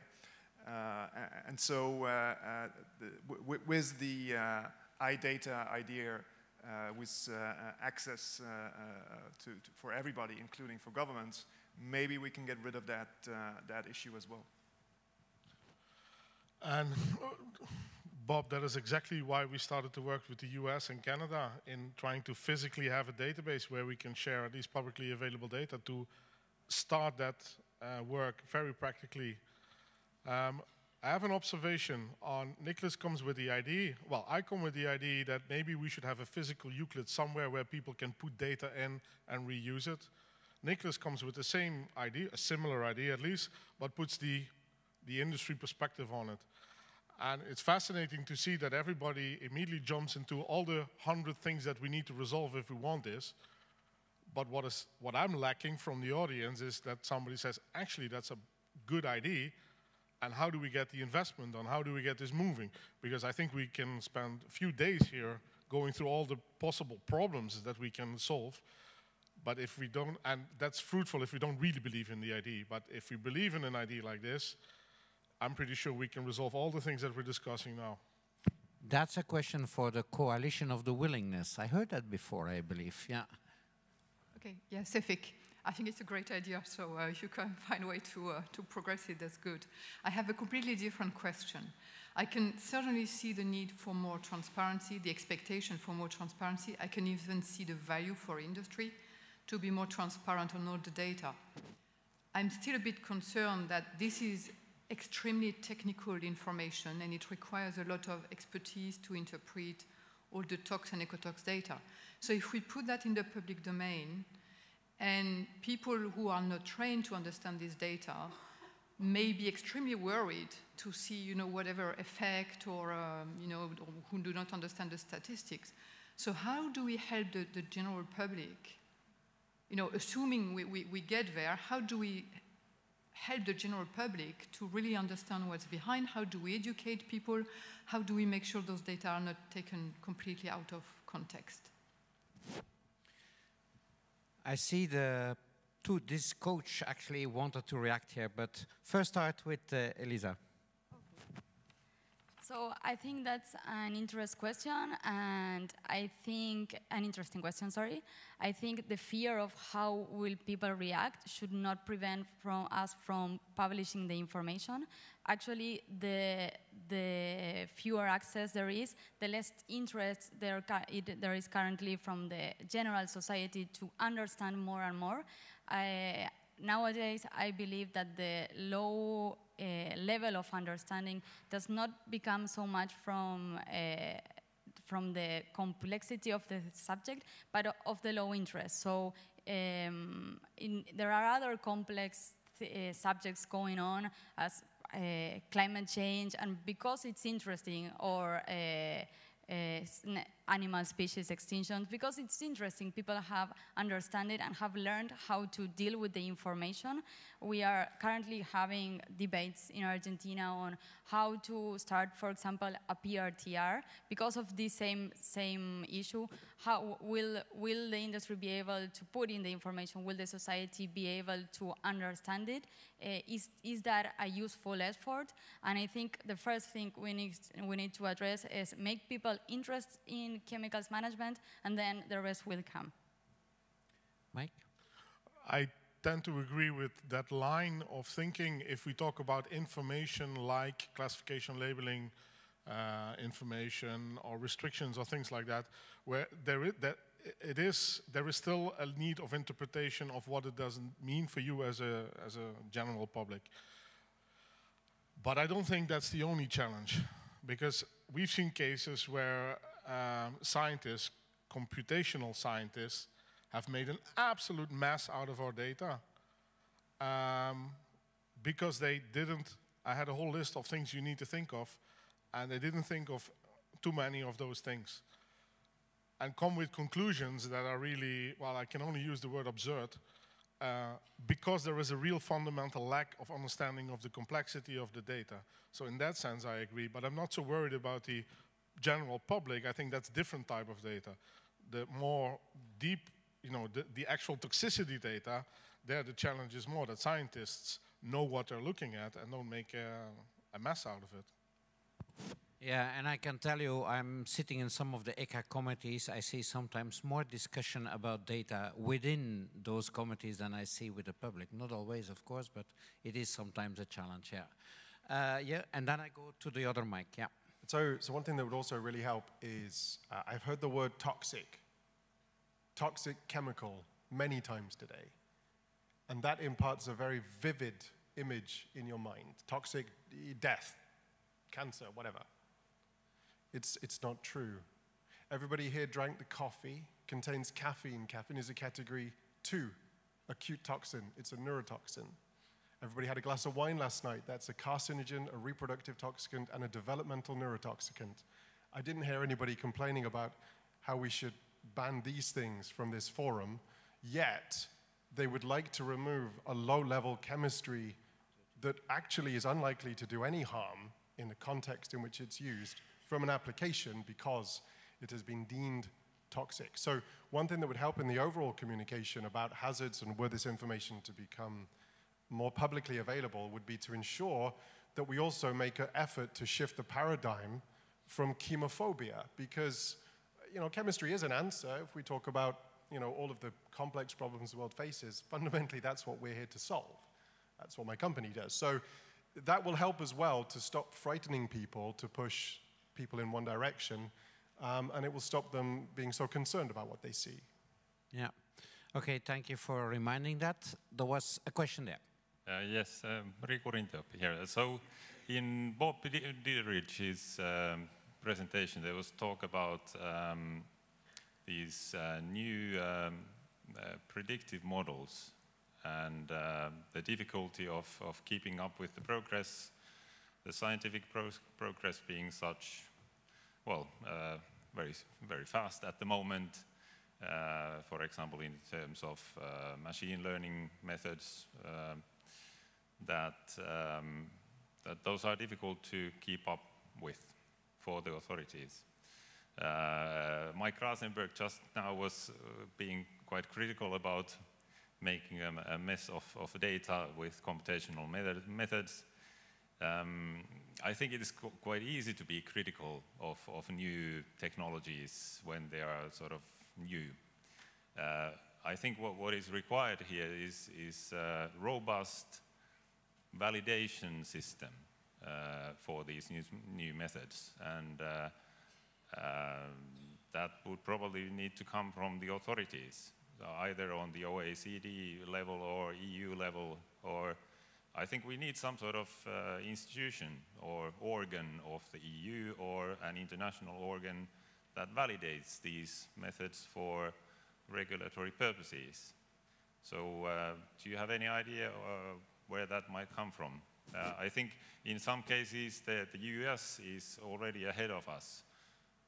in terms of these methods being taken into use. And certainly China is not far behind. So this is somewhere where Europe at the moment has a mountain of data, but we are not at the cutting edge yet of taking these new methods into use. Bob? Yeah. Thank you for the question. This issue was already raised a number of years ago when the OECD got into working of how to increase the use of predictive methods for regulatory purposes. What's the kind of validation that we need, and who's going to do it? We were thinking about can we have something similar for QSARs than we have today for laboratory test methods? Can we have a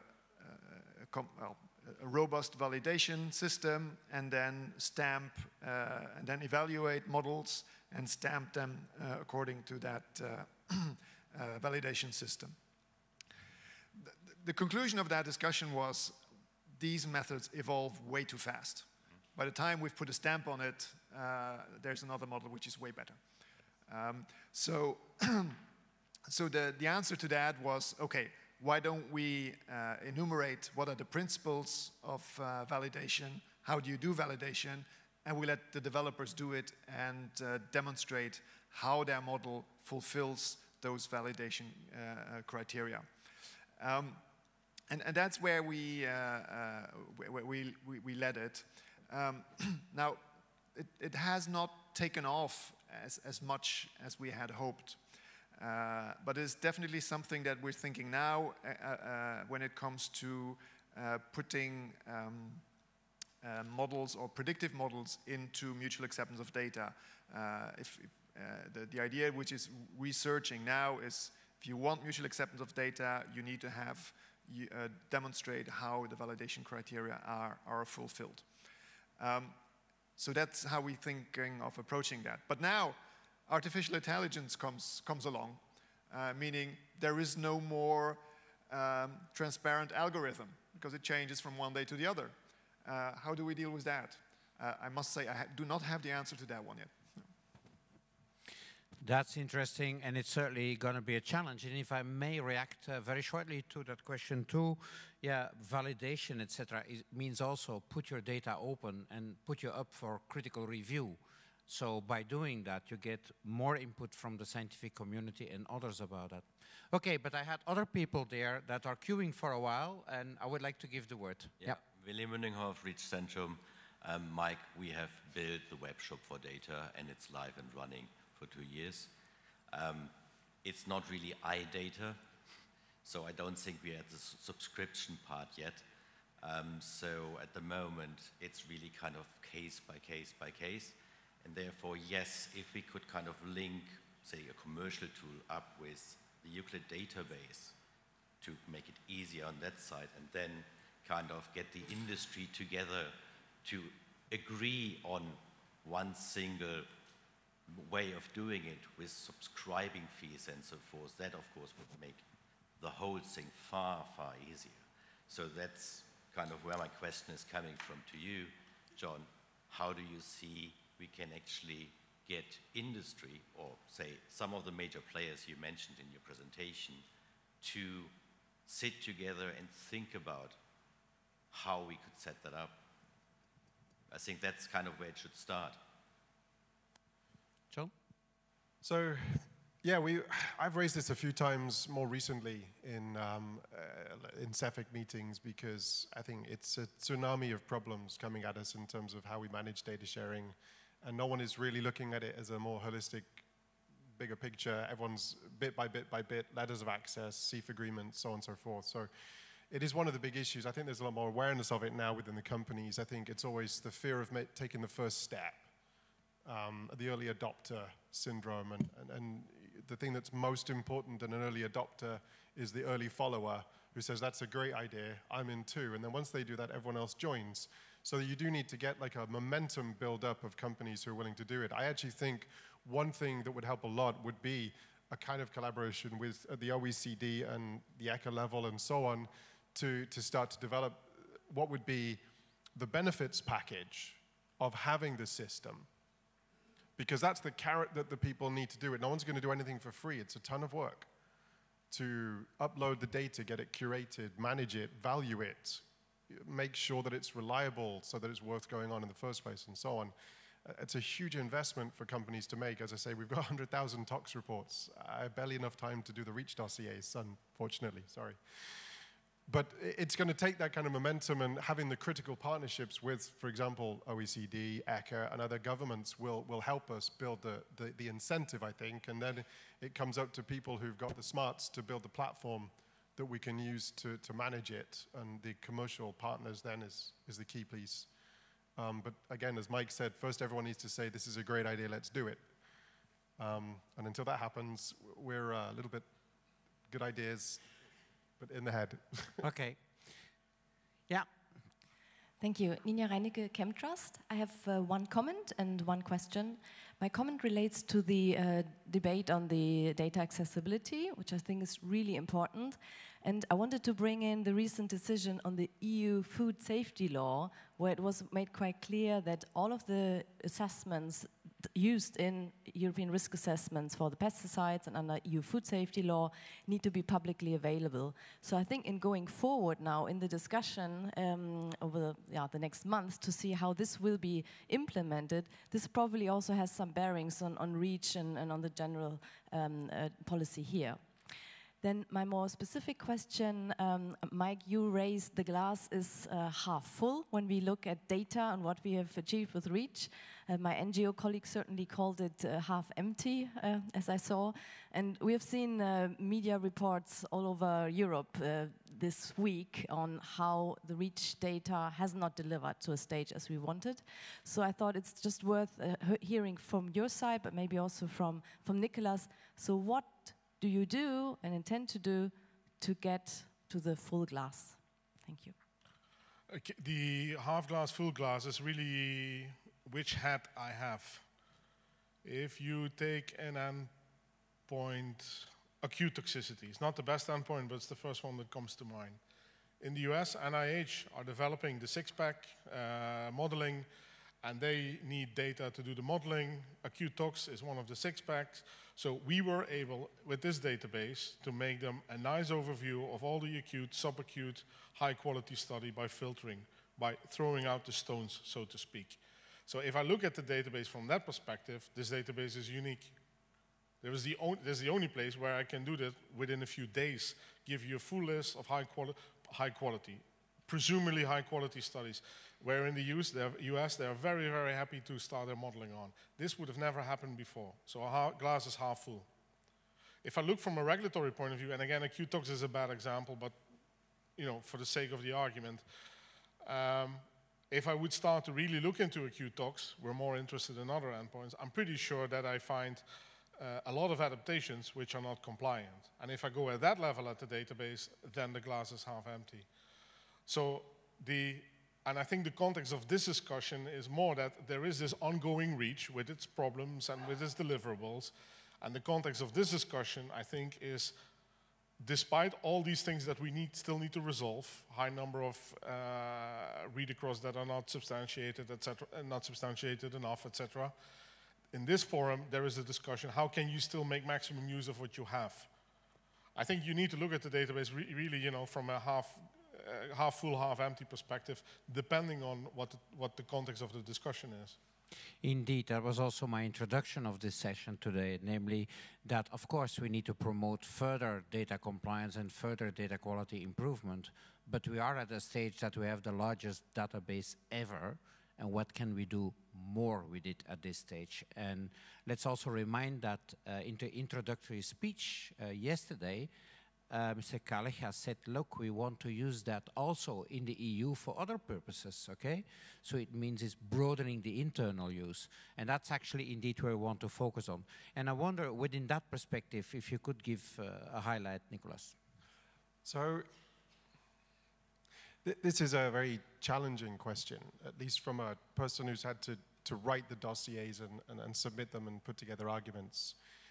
probably the biggest challenge we face is that whether I am compliant or not in my dossier depends on whether the ECHA team agree with what I've said. We came into REACH coming off the back of the existing substances review, the OECD chemicals program, and so on. The guidance for read across, as an example, one of the main adaptations used very heavily, came from the OECD. It was copy-pasted almost into what would be the ECHA guidance. We were familiar with it. It's not a new thing for us to do registration dossiers. And so we implemented and created dossiers based on what we had done in the past. We were also faced with, a massive administrative task. As I said, I spent a lot more time managing data sharing than looking at data. Fortunately, we'd already looked at a lot of data, so it wasn't as bad. But essentially, the logistics involved in the industry were massive. And so we made use of everything we'd done before. And we recognize today that the expectations of supporting a read across using a waiving argument have changed because we've all learned.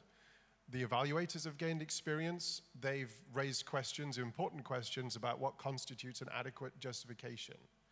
I would argue we're still not making the best use of some things like exposure-based waiving.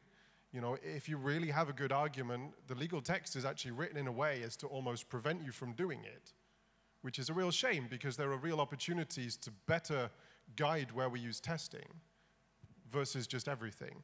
And so we do have, there's a lot to do.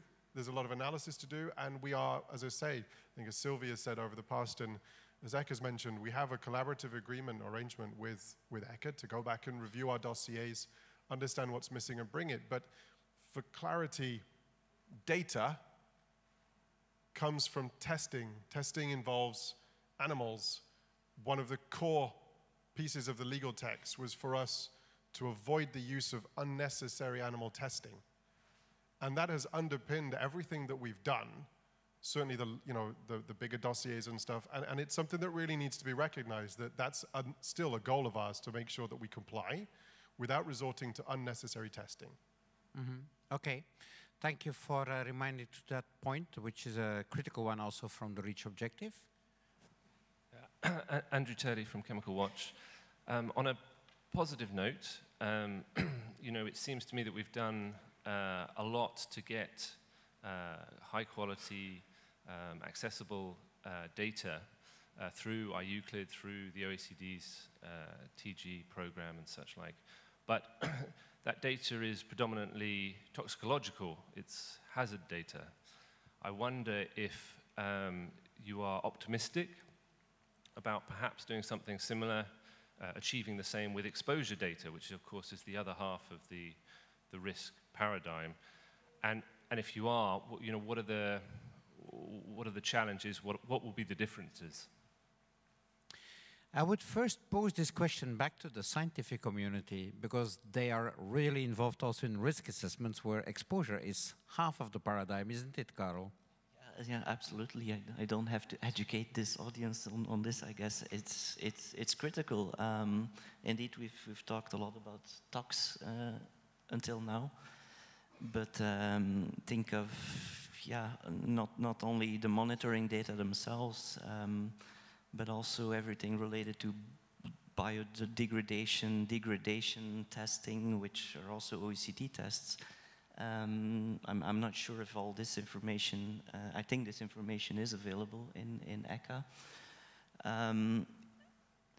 If we're thinking about monitoring data, that's what I think you're talking about. I have this experience too that when looking in my own country, Belgium and Flanders, basically, who is responsible in my part of Belgium where for reporting monitoring data, I find it, and my researchers find it extremely difficult to get access to monitoring data as well.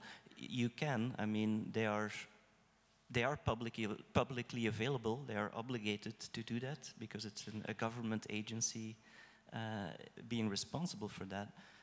But then again, you basically need to go monitoring site by monitoring site to the website, and then substance by substance. And if you really want to have access to yeah, to the whole database, it's really difficult to get to that. So also from a government perspective, there should be perhaps more willingness to and an easier way to share these data. Absolutely. Yeah, I see that Bob wants to react, and then I'm gonna start the closure of this session. Yeah. Okay, thank you. Yeah, indeed, there should be a push to do more on exposure data. And you're certainly familiar that the European Commission's JRC are building this huge database. IPChem was trying to gather all European monitoring data, environmental monitoring data, as well as biomonitoring data that is available. And it has created some momentum beyond the European Union. For example, Canada is now interested in sharing their biomonitoring data and having it hosted by IPChem, and maybe that will generate some more momentum over the next years, and for other countries to join that. And that brings me back to the iData system. One model that at OECD we felt has been reasonably successful over the last few years when it comes to building data platforms and building data tools is given the costs that are involved and given the resources needed for such an endeavor, one model that has worked well is that, and which brings in countries, if it's the OECD who manages and somebody else is paying for it and developing it and maintaining it. That's a model that we've been used in recent years, and looking at Mike because the ECHA has done huge efforts in helping us get our tools maintained and improved over the years with that model. So maybe that's something that industry can think about as well. Yeah, maybe a theme for next year. What about exposure? But I think the learning here, what I hear is, yes, there is more and more understanding that also exposure data need in one way be openly documented and shared and updated, where this is more important, and we are not that far yet here as we are with effects data. Yeah, thank you very much. I promised my people that I would challenge them continuously, and I will not stop doing that, because I'm going to ask them to say in exactly 20 seconds what keyword they picked up from the discussion now that they felt for them the most important. And what my previous boss will always say that you should be capable to do that in the time that the elevator door goes open and close. And I noticed here it was 20 seconds this morning. Okay? Nicholas, what's the key word you picked up today for you as a learning from this debate? It's good quality data available for all with one common interpretation and access so that everyone can use it for their means. Super. Bob. One message, one thing that I picked up was industry is tired of finding ways to legally exchange their data with their competitors and wants a new solution. Yeah. So that's what I'm going to tell my director. That everybody seems to be willing to share their data, but that we need proper systems in place to enable that, and that there might be the need for a differentiation in how to access data, whether you're an industry competitor, a researcher, or someone else. That was a little bit slower elevator, but perfect. Yeah. I would say that the underlying message is that there is a cost to develop the information, to manage it, to make it available, and to access to it. And we need to debate on who is taking up that cost. Thank you. Mike?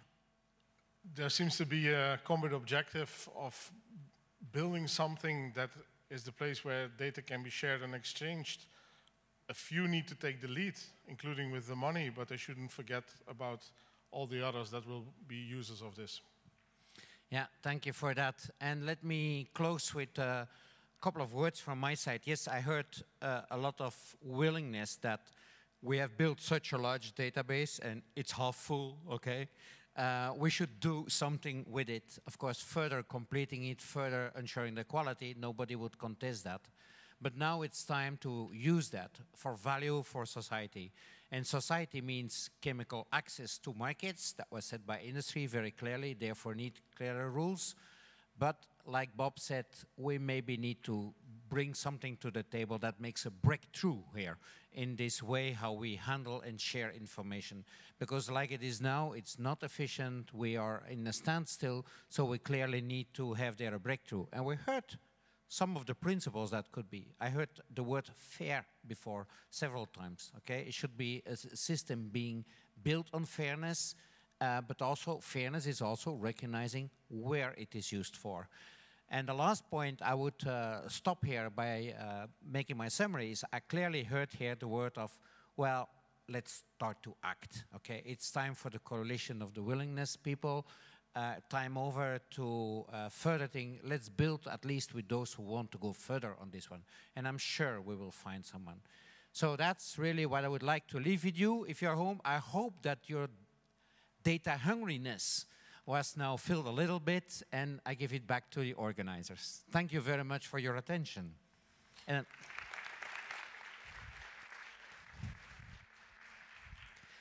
thank you, Hugo, and the panelists. Thank you for a very interesting panel on dossier quality. I didn't know it could be so inspiring.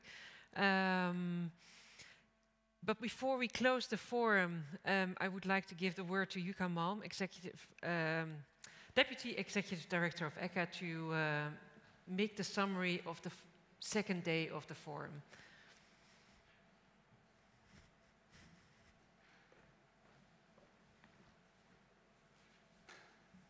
Thank you very much, Irene, and good afternoon again.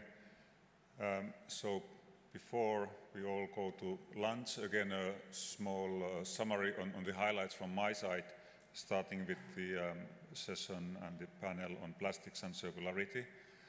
Clearly, we don't have to convince anybody in this room that plastics is an environmental problem, or the pollution is an environmental problem, and strategies and measures are emerging in different parts of the world. And it's also clear that this is a combination of various instruments, regulatory and non-regulatory. And we had quite some discussion and information about the ongoing microplastic restrictions in the EU, and the process is ongoing.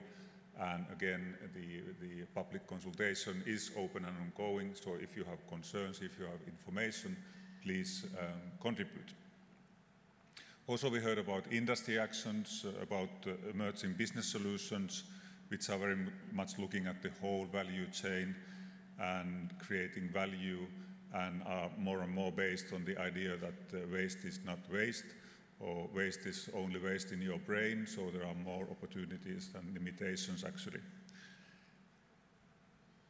And looking at the opportunities and solutions, really a cross-sectoral, a holistic and global solution approach is needed here. At the same time, recognizing that also we have to take into account local and regional features and specialties.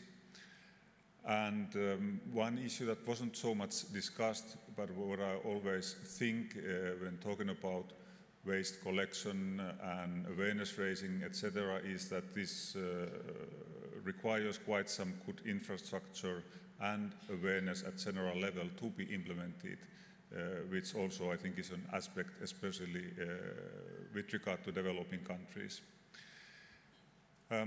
Linking the discussion more to the chemicals management, it comes to the concepts of safe by design, or sustainable by design, or circular by design. And as we heard yesterday, material cycles are actually about chemical cycles, and therefore better awareness of composition of the materials and their origin are a prerequisite for the so-called non-toxic material cycles. And linking to the discussion that we just had, the increasing database on chemical safety can be used to promote also circularity and material cycles. And the very interesting developments on biodegradable polymers sound to be one key solution for the problem. Chemical recycling has been often mentioned. My understanding is that it's still quite much in pilot scale, and industrialized scale applications would be needed to see it actually fully functioning. And another part of the solution could be creating customer and consumer demands, and they are at the same time emerging. Moving to the last panel, and I don't have to summarize too much because it's so much fresh in your minds, but of course the whole starting point was that we have more data available in chemical safety than ever before, and the work is ongoing to improve it further in terms of compliance, reliability and usability. Discussion about the public access and about the use of the data, not only for the safe use within the chemical legislation or regulation context, but also wider, as has been discussed, for substitution, for sustainability and circularity. And also in that relation, how can then countries who are in the process of building up their industrial chemicals management system, how can they benefit from that data? How can we help them making shortcuts, doing the shorter way rather than the long way? And there are a lot of opportunities there. Discussion about the quality of the data. Is it more than compliance? Is it more also about relevance and reliability and usefulness of the reporting in addition to the data itself? And how to promote alternative and predictive methods without eroding the concept of mutual acceptance of data, where work is ongoing in the OECD, as we heard from Bob. Very briefly on the opportunities, clearly the idea of Euclid as a global model and even physically as the global database to help storing, sharing and disseminating data was brought forward. And there was discussion also about the study summaries versus full study reports, and the idea of not picking one or the other, but actually improving the robustness of the robust study summaries can help here. And there was a real, I think, a real kind of a breakthrough in terms of the concept of global data sharing. It's not long ago when this forum discussed global data sharing previously, and I think here we are clearly moving forward in terms of the willingness of the different parties, and there, of course, the issues of balancing between public access and IPR and all of that has to be taken into account. But indeed, as it was said, if there's a will, then there's a way of starting to do things.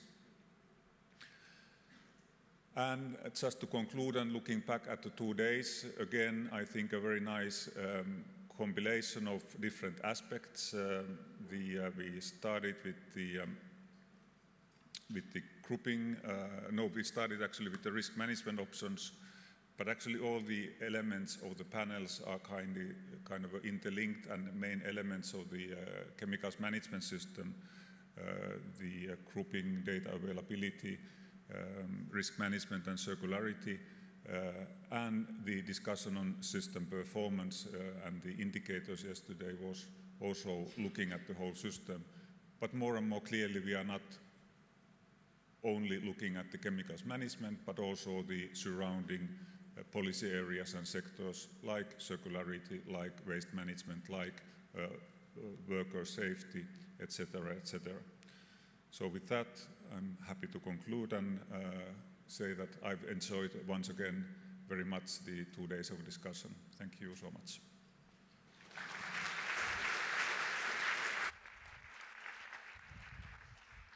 Thank you, Jukka. And with these conclusions, we come to the end of the Helsinki Chemicals Forum. I would like to thank all the panelists, all the moderators, the audience, Geert, Dansette, and the advisory board, the conference center, the people that have made this Helsinki Chemicals for us into a big success. Your active participation, I think that we can look back at 2 fruitful days. Lunch will be served in Valo again, and I would like to draw your attention to, in 2 weeks' time, 2 or 3 weeks' time, Chemical Watch, the partner of Helsinki Chemicals Forum, will have a report available of these 2 days, and that will be sent to you. If you've not registered yet, please do, and you can also get the participation list. And then for the people that have registered for the off-site visit this afternoon, there is a bus available at 2:30 in front of the conference center. And last but not least, the next Helsinki Chemicals Forum will take place next year in Helsinki on the 4th and 5th of June. Thank you very much for your participation, and see you next year.